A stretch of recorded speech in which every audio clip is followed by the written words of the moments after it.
Alhamdulillah, Bismillahirrahmanirrahim. Assalamualaikum Prof. Terima kasih kepada sahabat-sahabat saya yang telah menunjukkan komitmen tinggi dalam penugasan perbentangan bagi penugasan ini. Nama saya Muhammad Fizul bin Abu Hassan, nombor metrik S283445. Dan saya akan membuat kesimpulan di sini berdasarkan huraian-huraian yang telah diberikan oleh sahabat-sahabat saya. Secara keseluruhannya, industri di sektor perdagangan adalah satu komponen yang sangat penting bagi ekonomi negara Malaysia dengan pengurusan berterusan dalam pasaran global, terutamanya untuk pengeluaran dan ekspor minyak sawit. Ekoran daripada penularan virus COVID-19 pada akhir tahun 2019, tenaga buruh asing semakin berkurangan kerana ada di antara mereka yang pulang ke negara asal dan tidak dapat masuk semula ke dalam negara disebabkan pelaksanaan Perintah Kawalan Pergerakan PKP.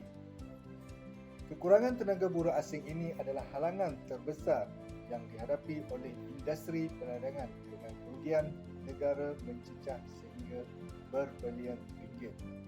Kini, setelah pihak kerajaan meluluskan pembukaan semula pintu sepadan antarabangsa Malaysia pada fasa peralihan endemik COVID-19 sejak April 2022, jumlah pengambilan buruh asing untuk bekerja di sektor perdagangan dalam negara Malaysia terlihat semakin meningkat.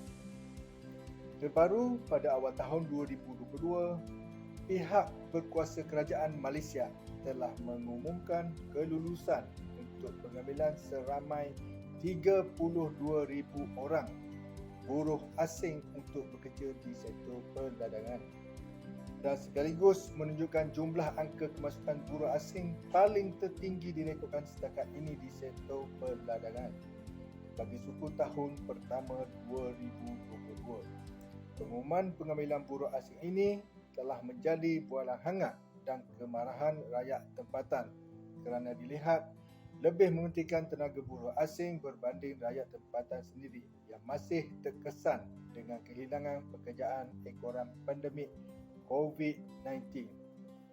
Namun pihak kerajaan berpendapat bahawa buruh asing ini amat diperlukan dalam industri Malaysia, terutamanya di sektor-sektor yang tidak mendapat sambutan daripada rakyat tempatan, khususnya di sektor perdagangan. Selain itu, dengan kemasukan buruh asing yang baru ini boleh menimbulkan pelbagai masalah dari segi jenayah kekerasan, jenayah seksual maupun jenayah cyber yang mungkin boleh mengganggu keharmonian rakyat tempatan serta memburukkan lagi imej Malaysia di mata dunia. Oleh yang demikian, pihak kerajaan disyorkan supaya terus mengembelin usaha dan tenaga bagi memurangkan jumlah pekerja buruh asing ke tahap yang mudah diurus.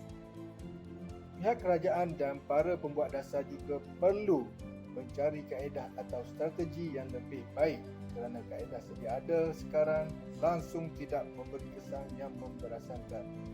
Pengambilan buruh asing ini secara tidak langsung akan membuka ruang kepada individu yang tidak bertanggungjawab untuk membawa masuk pendadak asing dan produksi.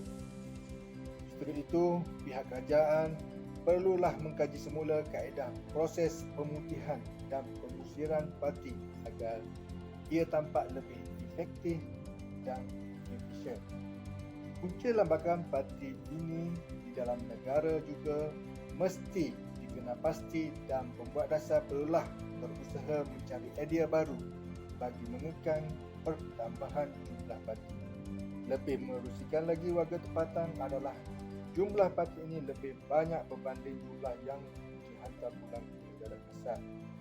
Akhir sekali, penggunaan teknologi moden dan inovasi dalam sektor perdagangan sedikit sebanyak dapat menarik minat rakyat tempatan untuk bekerja di sektor perdagangan. Dan sudah tiba masanya pihak kerajaan memberi penekanan kepada rakyat tempatan dengan menyelesaikan melalui dasar-dasar lebih praktikal seperti dari aspek kaji, skop kerja dan intensif yang berpatutan serta melatih tenaga kerja tempatan sehingga mahir seterusnya berminat dalam sektor perladangan. Sekian sahaja untuk perbincangan kumpulan saya. Terima kasih, Prof.